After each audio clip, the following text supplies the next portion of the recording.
And Disney decided to hire the most insufferable girl boss narcissist that exists on Earth, who hates Snow White. Proven to be Disney's worst investment ever in the history of Disney investments. I mean, they've gone through various scandals with this girl. I'm Bob Iger. You know what we're doing? Emergency meeting. We're putting Snow White on hold for 2 years, and guess what? Smart. Pay her a couple $1,000,000, go away. We're going to bring another person to play this role. Because she has this underlying anger and hatred in her that always has to take it like one step too far. Other movie companies are going to look at her and they're going to say box office poison. And a lot of this is due to her behavior leading up to the film's release. They're leaning in. Or what? They're leaning into woke. Hardcore. They're petrified of some kind of backlash. I mean, you see with Disney now. I mean, Disney, one of the most gay-friendly companies. The original cartoon came out in 1937, and very evidently so. There's a big focus on her love story with a guy who literally stalks her. Weird. I'm honored. So, it's official. The fairy tale is over, and Rachel Zegler's Hollywood glow-up just hit a wall. Big time. From being Disney's golden girl to becoming the face of one of its biggest disasters, Rachel's journey is spiraling, and now people are saying she's out here begging for money. Yes, seriously. What started as a bold reimagining of Snow White has turned into a PR nightmare, and Rachel, she's at the center of the storm. Sources close to the situation claim that after the film's humiliating flop, Rachel Zegler has been scrambling to find financial backing for her next moves. Not just pitching projects, begging, allegedly. It's wrong and backwards, and it's not 1937, whatever. That was like her initial spree, and everyone was like, okay, do you want to be Snow White or do you hate Snow White? Do you want to destroy Snow White? What should have been a fairy tale comeback became a battlefield. From whispers of on-set tension with Gal Gadot to straight up ghosting major appearances, Rachel's career is now defined by drama. Fans expected a magical retelling. Instead, they got fiery feuds, harsh criticism, and awkward press tours that only poured gasoline on the fire. Trump wins, and Rachel decides to go on really just a psychopathic, demented rant. And just like that, the girl who once lit up the screen in West Side Story became the poster child for Hollywood's falls from grace cautionary tale. The moment her casting was announced, people were thrilled. She had the sparkle, the talent, the potential. She was supposed to breathe new life into Disney royalty, but all of that shimmer turned to smoke. Please? For which movie? Gal Gadot, already adored for playing Wonder Woman, was supposed to be the perfect pairing, but insiders now say things went south fast. Glances turned icy, disagreements turned loud, and before anyone knew it, what should have been a sisterhood on screen became a silent war zone. No, I've been getting a lot of questions about, how do I feel? By the time the promotional tour rolled out, the tension was palpable. You could see it in their eyes, their posture, hell, even the way they posed at red carpet screamed, "Get me away from her." Rachel had her own take on the movie. She called it a moral experience. But audiences, they weren't there for lectures.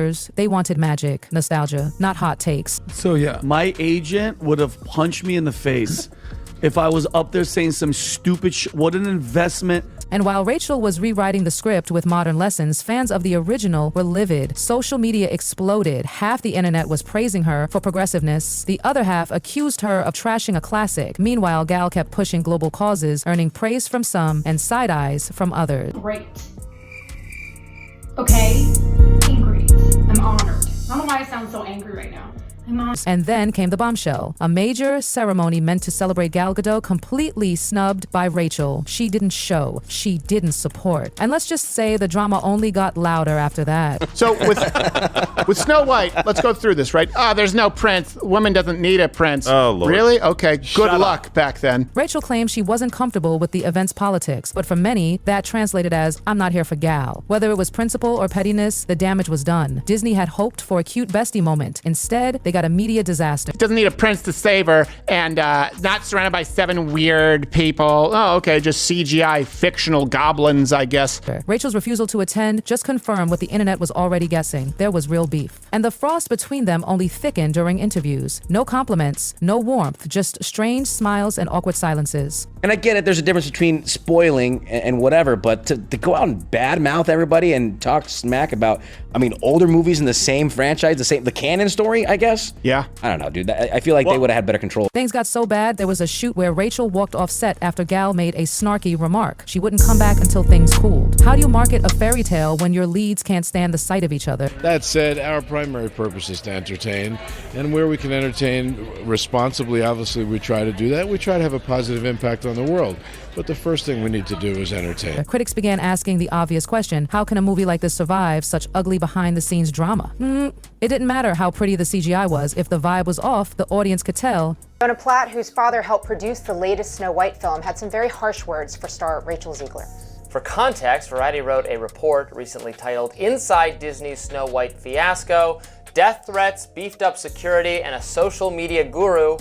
And guess what? The numbers don't lie. The box office, flat. Disney fans didn't rush to theaters. Some avoided it out of protest. Others just didn't want the drama. Rumors swirled that reshoots were needed just to make scenes watchable. And they couldn't put dwarfs because this is just so typical of the left.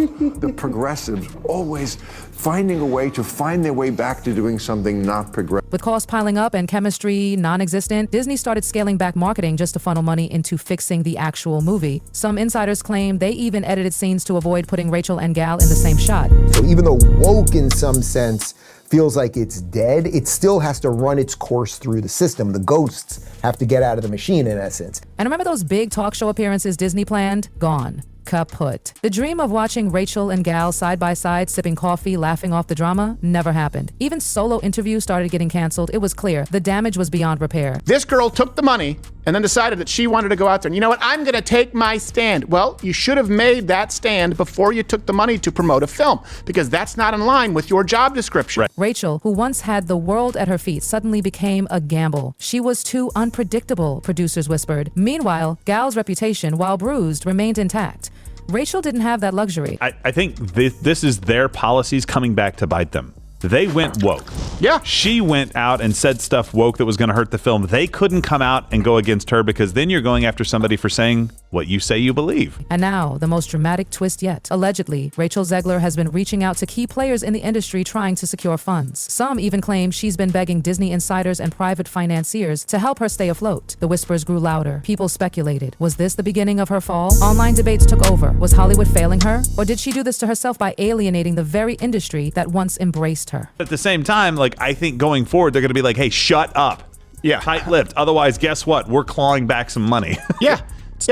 This would have been a lot better if they, had a strong male along with her, Prince, if it wasn't about so. Meanwhile, Gal was livid. That missed appearance, she saw it as a slap in the face. That event was supposed to highlight their shared cause, and instead, it highlighted their divide. Gal tried to keep her cool. She told reporters she wanted to focus on the film, but it was too late. The media frenzy had one focus only, the feud. Disney panicked. Their original plan, sell this film as a progressive, fresh take on Snow White. But with the stars at war, fans dissected every frame looking for signs of passive aggression. And the excitement for a new age Latina Snow White, it vanished under the weight of real-world drama. Families that usually filled theaters for every Disney reboot, they stayed home. OG fans of the 1937 film, angry. Casual viewers, turned off by the mess. Then came more rumors. Rachel's team allegedly began pitching her like crazy, trying to lock down anything to keep her relevant. Netflix, Hulu's, anyone with a checkbook. Because if Snow White flopped, so would Rachel's career. She didn't confirm the money issues, but she did double down on her defense of the film. We need stories with stronger women, she said. Stories with messages. And while many praised her vision, others felt she was preaching instead of performing. Still, she never addressed the money rumors, and that silence only made the headlines hotter. Gal took the high road. She stuck to charity work, red carpets, and tried to shift focus to the film's beautiful visuals. But avoiding Rachel's name got harder by the day. Eventually, even their body language became a tabloid obsession. By now, promotional materials were being heavily reworked. The progressive angle, muted. The drama, covered up. Editors tried to stitch together chemistry that never existed. Crew members began spilling. What started as a hopeful set turned into a circus. Schedules were ruined by clashing egos. Crew morale in the gutter. Disney even staged private mediation sessions just to keep the movie moving, but the animosity